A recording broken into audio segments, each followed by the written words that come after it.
everybody, welcome back to my channel. Tonight I am sitting out on my porch in the nice cool fall weather. It is finally cool enough to sit outside without melting away, so I'm taking advantage of it.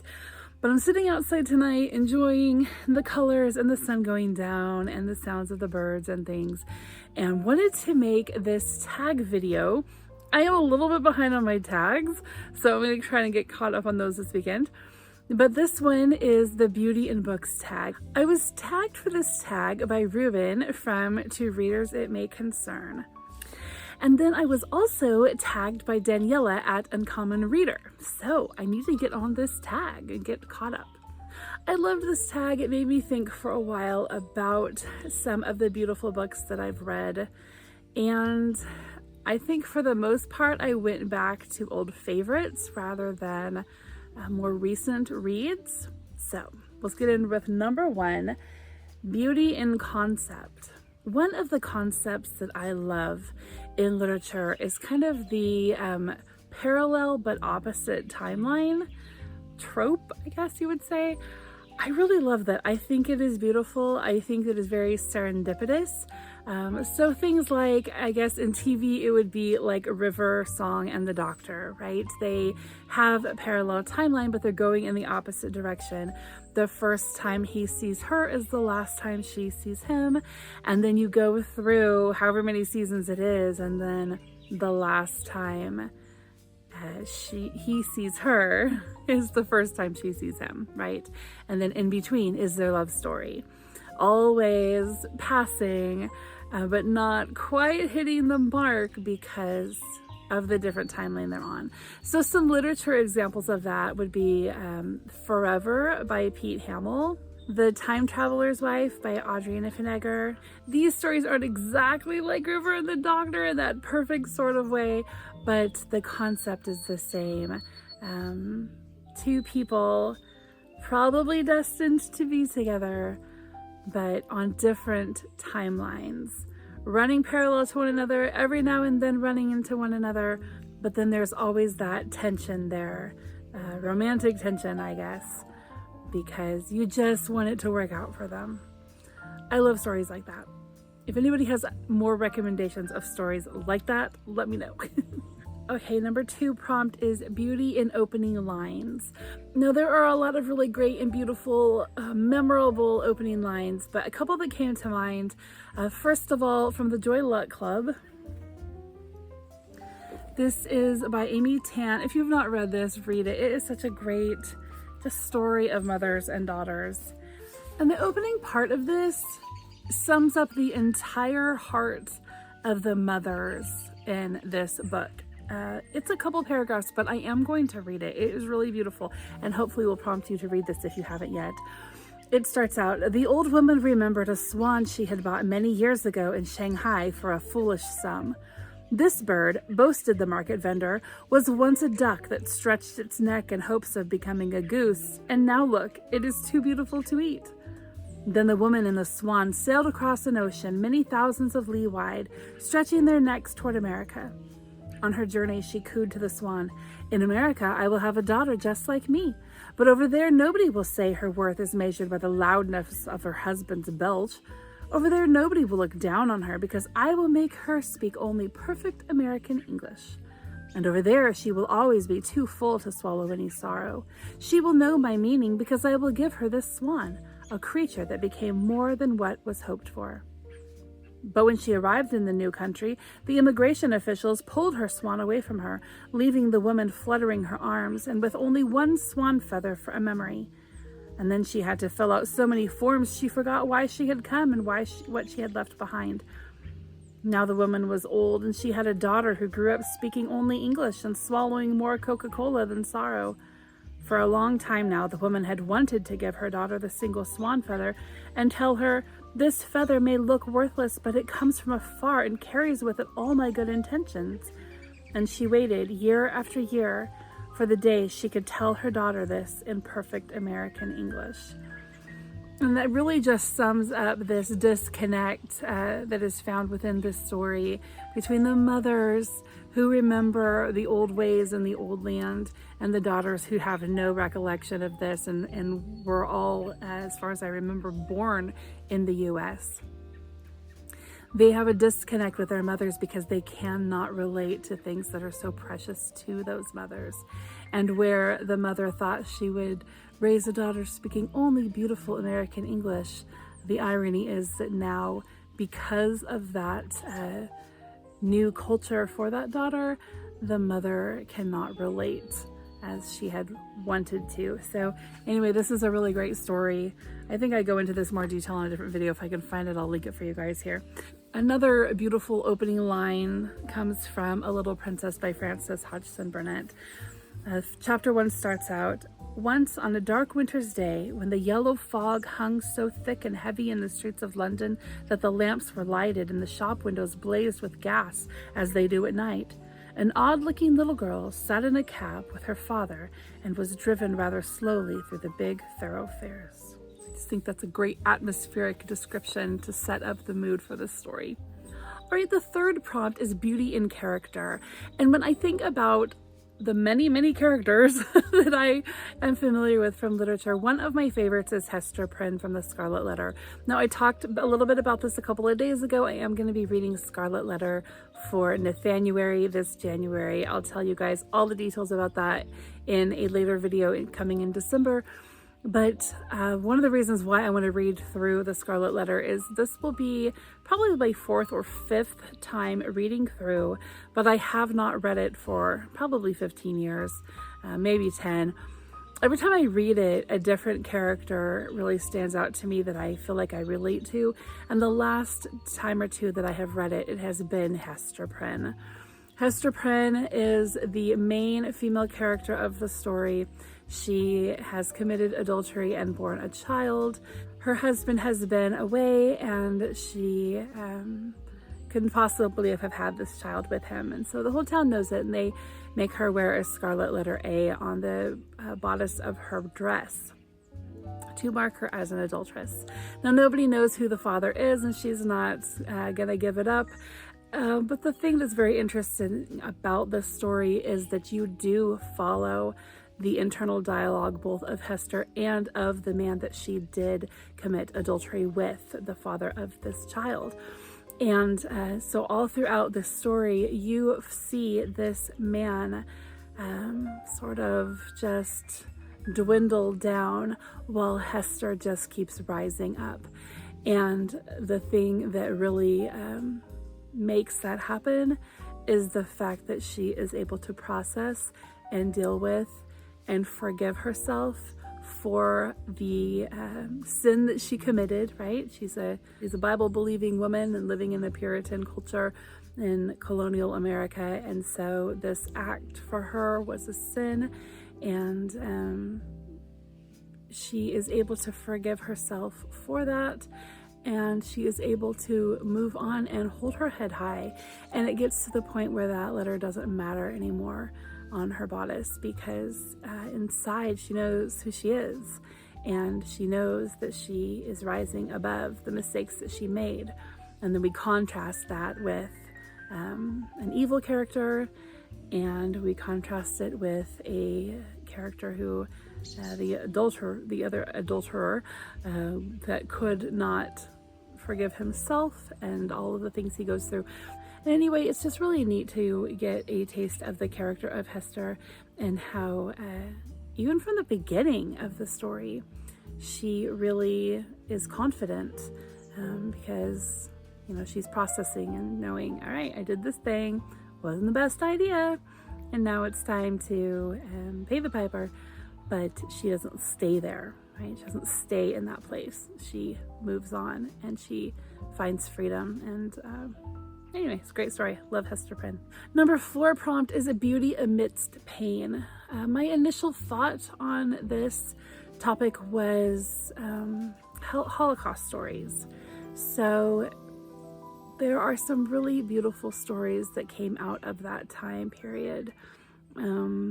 Some that just come to mind off the top of my head are the biography of Corrie ten Boom, actually autobiography. She has a great story called The Hiding Place, and she tells about her time during the Holocaust years and what she did for others, and then what happened with her. And just a heartbreaking but ultimately very redemptive story. I think of A Number of the Stars by Lois Lowry, one of my favorite childhood books, all about a family that helps a Jewish family escape and hide during that time. You know, even the story of Anne Frank. I think that there are a lot of beautiful testimonies and things recorded that happened during that time. And so I like to read. I can't say I like to read them, I guess, but they are things that speak to me and that I get a lot out of, even if they are difficult to think about having happened to people. All right, the number 5 prompt is beauty in incompleteness. When I think of incompleteness in concerning literature, I think of the Bronte family. Charlotte, Emily, Anne, they had 2 older sisters, a mother, and then their father and a brother. It's a lot of people. That's a big family, right? And they're all gone. None of the 6 siblings had children, and all of them died young. The only person in that family that lived to old age was the father. The mother died young, the 2 oldest sisters died young, and Charlotte, Emily, and Anne lived to young adulthood and were able to publish and then passed away. Charlotte was pregnant when she died, and the baby died as well. There are no descendants of that line, and that is so weird to me. I mean, 6 children. As one who believes in a creator and a God who, for the most part, chooses when we die, it is weird to me that all of the family members passed away with no offspring. And I don't know, to say that that's beautiful, I'm not sure, but there is something weirdly beautiful about the Bronte story, even though it is a painful story. But it just makes me wonder, why did none of them survive? Why is there no descendants of that line, of that family? It's so strange to think of them all cut off, and I just wonder why that is. All right, the next prompt is beauty in place. And I thought about a book that I read. I first read it for a college class and then read it again because I just loved it. It's called Sun Dancing, and I can't remember the author, but I'll put it up here for you guys. And it is about Skellig Michael, which is off the coast of Ireland.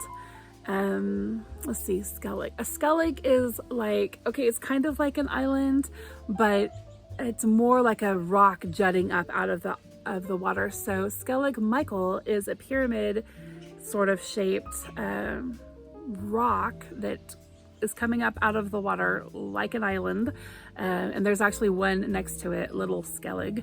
And Skellig means in Irish or Gaelic something like a jutting rock, or something like that. So anyway, basic idea is, rather than just some kind of like a round island with a palm tree on it, it's a big jutting rock. But anyway, back in the day, like 6th, 7th century-ish, there was a monastery built there, and this book, Sun Dancing, tells all about the history of the monastery there. And if I remember right, I have not read this in a long time, but I think that it starts off kind of with a story that is fictionalized but based on what they have found historically, to kind of explain how it all went, what it was like living there for these monks. I think that it was a very small group of monks, maybe even like 12 or less, living there, because again, it's just a rock jutting up out of the water. It's not a large expanse of land by any means, but very small. And so anyway, this book it tells a story about that, and then like the later part of the book gives you all the real factual details and kind of the like the logistics of things, right? So anyway, if you have watched some of the Star Wars movies, like they've used this as a filming location, like maybe in the 2016, 2017-ish Star Wars films, you may have seen, just look it up. Just look it up on Google Images or whatever. But anyway, I loved the story so much just for the explanation of the setting, the place. I always, imagined how cool it would be to live kind of a monastic life. That might have something to do with the fact that I have 9 children and my house is always packed out. But I just think just that having all that time to just study and reflect and read and write and whatever, just, I don't know, it appeals to me. But of course I wouldn't give up my life. I just, in another life, I could have been a monkess. Anyway, the atmosphere of this book is really beautiful. Just imagining how they lived so primitively, and imagining being able to go back as an archaeologist. And I don't know, I loved it. I love that story so much. So if you haven't read that one, definitely check it out. All right, prompt number 7 is Beauty in Time. Now, I am not much of a romance reader at all, but I do think that it is really beautiful when you read a story about someone who waited for someone, right? They knew that that person was number one for them, and so they waited until, whatever circumstances had to change for that relationship to happen. My husband waited for me. He started bugging me about dating him back when I was like 14. And I was just like, go away, you're weird. And so all through high school, he had this crush on me and I was just doing my own thing. Our senior year, we started hanging out more regularly. And then finally, I did decide to date him. And then we married a year later. And so I just think that is a beautiful story when someone will wait for the one that they know is for them. People who, marry and they have significant age differences. My oldest son was our first of our kids to get married, and his wife is, I think, 7 years older than him.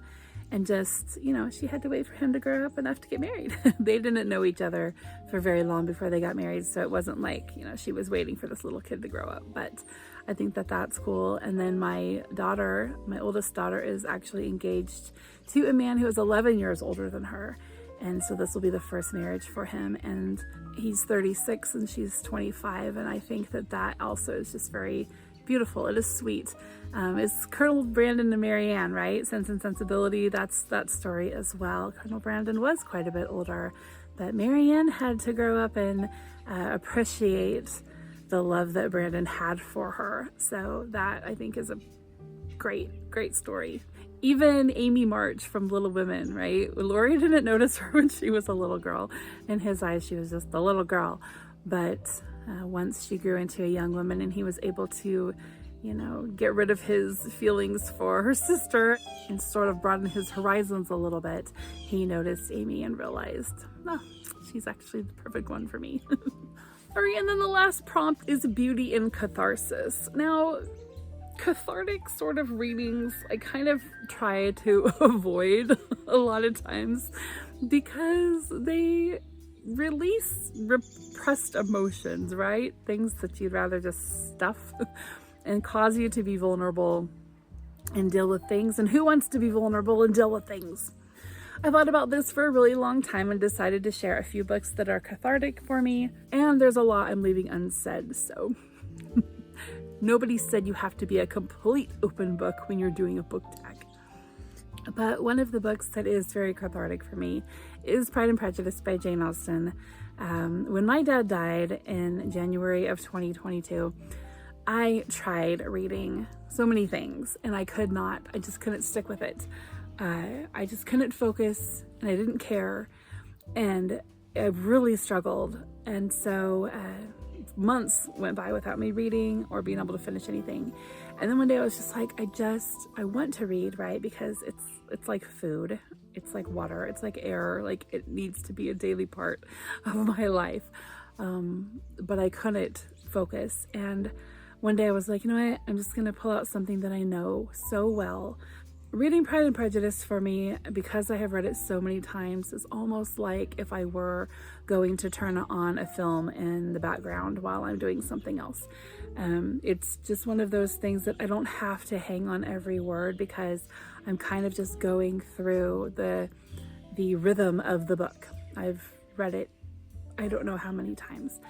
And so that really served to help me get out of a reading slump and get excited about reading again, because I read it, but it was almost like I sort of like skated over it, right? I sort of slid over it, slid through it. I don't know. That's a weird concept. If you can try to grasp what I'm getting at, I didn't have to really process and digest it, right? But I was still hanging out with old friends and a familiar story and a familiar setting, and a setting that I've been to and, experienced on multiple times. And so just kind of, it was just one of those things that was just familiar and comforting.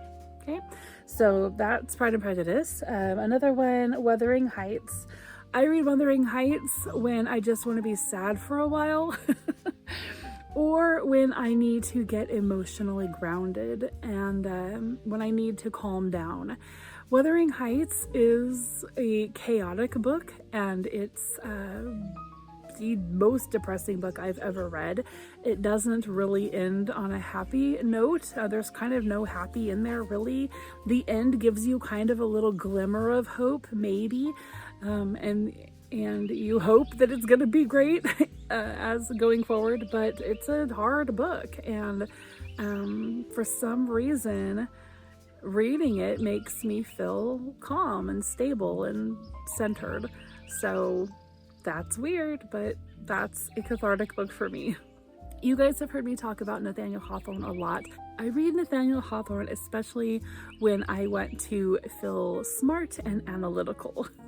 I always have a response to his short stories, and it always just tends to make me want to write and just write and write and write. And so that is something that I read when I'm kind of in that mood. And then I also have certain books that I read when I want to feel nostalgic, and those are probably the same ones for a lot of Americans anyway. Things like Little Women and The Secret Garden, Charles Dickens, or The Wizard of Oz, or Alice in Wonderland, or just kind of those stories that are familiar and end well, right? Anne of Green Gables, that kind of stuff, really are the things that I go to when I want to feel nostalgic. And again, when I don't want to have to process too much, when I kind of want to get outside of the crazy and just have peace. And kind of a side note on all of that, lately I've been thinking about, wanting to live more peacefully and do more peaceful things. And so, reading that stuff is great.